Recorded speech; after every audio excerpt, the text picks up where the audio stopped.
Today my show will be co-hosted by Jamila Carter, my daughter here. Hello everybody. Back in 1991, Canon released this camera, the EOS 100 or EOS ELAN for us Americans, touted as the world's first autofocus SLR that incorporated the concept of silent operation. That is, like, the film rewind and the film advance was a lot quieter by about 1/8 to 1/2 as much than the previous models. So yeah, it doesn't sound like much considering my AE1 program has a auto wind attachment that is so loud anyone above the age of 50 comes running up and asking, oh, they still make film? I'm guessing Canon included this feature for like wildlife photographers and maybe wedding photographers or even private investigators. People who have to be like on the down low when it comes to sound. So how does it actually sound? Let's check it out.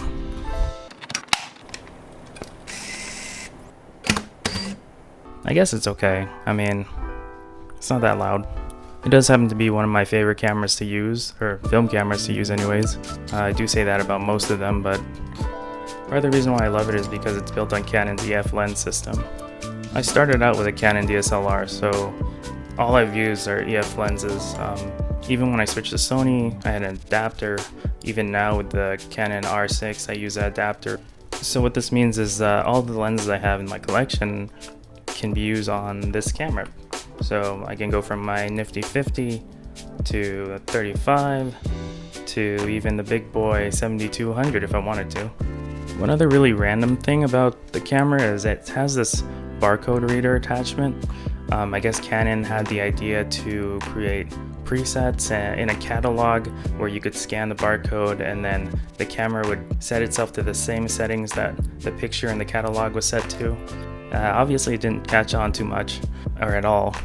Canon doesn't even list it in the features on the official website. It's like they want people to forget about it or something. So I've had this thing for a little more than 9 months now, so I think I can speak about it a little bit. I originally bought this thing on eBay for 35 bucks. Initially I got it so that I could use my EF lenses and maybe take some portrait photos. I was thinking that, newer camera, newer technology, thinking that maybe it would be perfect for getting the details and more dynamic range in some photos, particularly like portraits. I've used this for mostly pictures with people. The first two shoots I did were actually like vintage style portrait shoots with my lighting set up indoors with the backdrop. Autofocus on this guy is actually kind of slow, but not too bad. The focus light thing is pretty big and bright, but honestly, I wasn't expecting too much from something that was 30 years old. I shot these on Portra 400 and they're mostly all underexposed. I was still learning how to use my lights with film and I thought everything would be too bright, so I kind of underexposed on purpose, on accident. I could have at least used the light meter app on my phone, but oh well, now we know. These are also some of the first photos I ever developed and scanned myself, and I haven't touched them since. So it's interesting to see how I color corrected these back then compared to the way I do it now. Another shoot I did with this camera was for my friend's engagement shoot. I shot most of the shoot digital, but I brought along this camera to do some film photos.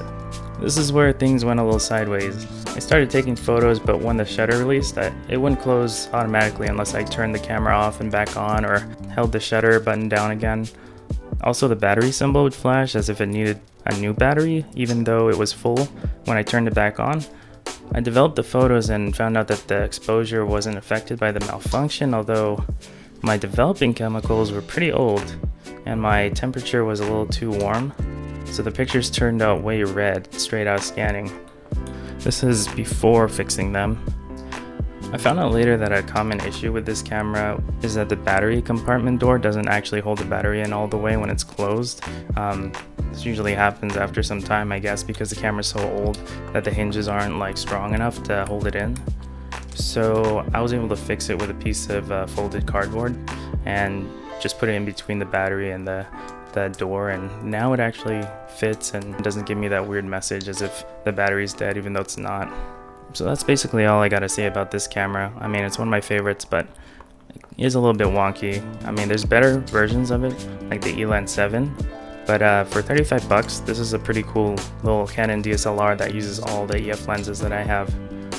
If you want to check out some more information on the specs or details on it, I'll put a link in the description for the Canon Museum website. It's a cool camera, I think, especially if you have all the Canon glass already. And for the price, it's pretty hard to beat. I've seen some point-and-shoot cameras that are like 4 times as more expensive. So yeah, thanks for joining us on this adventure. We will see you soon.